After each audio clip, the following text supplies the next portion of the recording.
In the Graveyard by Anton Chekhov. The wind has got us up, friends, and it is beginning to get dark. Hadn't we better take ourselves off before it gets worse? The wind was frolicking among the yellow leaves of the old birch trees, and a shower of thick drops fell upon us from the leaves. One of our party slipped on the clayey soil and clutched at a big gray cross to save himself from falling.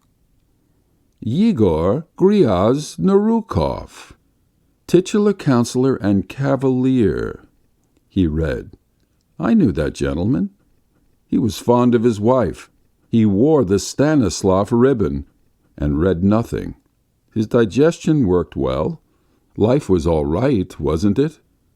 One would have thought he had no reason to die. But alas, fate had its eye on him. The poor fellow fell a victim to his habits of observation. On one occasion, when he was listening at a keyhole, he got such a bang on the head from the door that he sustained concussion of the brain. He had a brain, and died. And here, under this tombstone, lies a man who from his cradle detested verses and epigrams. As though to mock him, his whole tombstone is adorned with verses. There's someone coming. A man in a shabby overcoat, with a shaven bluish-crimson countenance, overtook us. He had a bottle under his arm, and a parcel of sausage was sticking out of his pocket.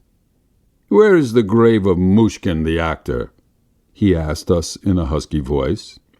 We conducted him towards the grave of Mushkin, the actor, who had died 2 years before.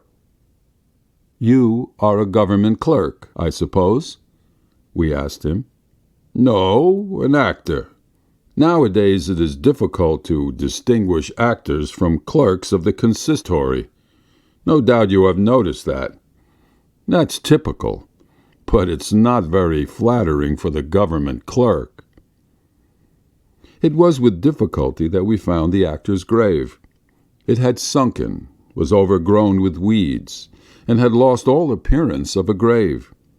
A cheap little cross that had begun to rot, and was covered with green moss blackened by the frost, had an air of aged dejection, and looked, as it were, ailing. "Forgotten friend Mushkin," we read. Time had erased the never, and corrected the falsehood of man. A subscription for a monument to him was got up among actors and journalists, but they drank up the money, the dear fellows, sighed the actor, bowing down to the ground and touching the wet earth with his knees and his cap. "How do you mean drank it?" "That's very simple. They collected the money, published a paragraph about it in the newspaper, and spent it on drink. I don't say it to blame them. I hope it did them good, dear things. Good health to them, and eternal memory to him." "Drinking means bad health, and eternal memory nothing but sadness. God give us remembrance for a time, but eternal memory? What next?" "You're right there. Mushkin was a well-known man, you see. There were a dozen wreaths on the coffin, and he is already forgotten. Those to whom he was dear have forgotten him, but those to whom he did harm remember him. I, for instance, shall never, never forget him, for I got nothing but harm from him. I have no love for the deceased." "What harm did he do you?"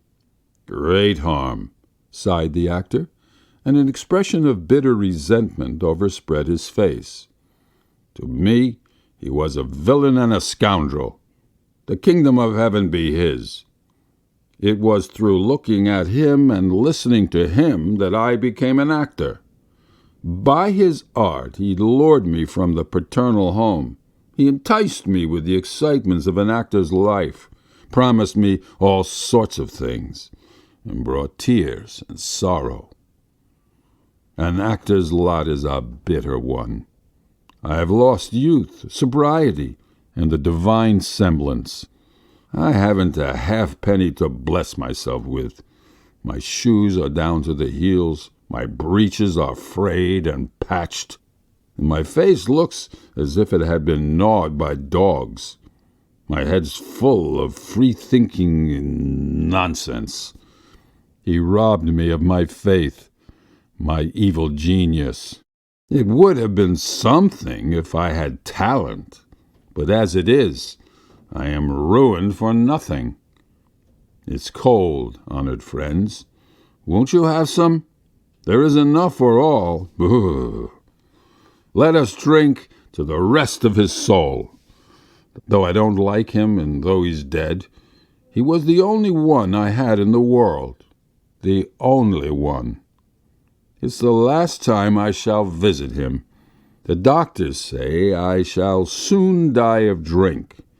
So here I have come to say goodbye.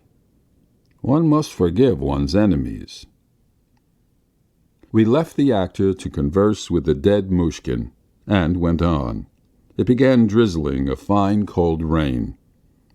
At the turning into the principal avenue, strewn with gravel, we met a funeral procession. 4 bearers, wearing white calico sashes and muddy high boots with leaves sticking on them, carried the brown coffin. It was getting dark, and they hastened, stumbling and shaking their burden. We've only been walking here for a couple of hours, and that is the 3rd brought in already. Shall we go home, friends? End of In the Graveyard.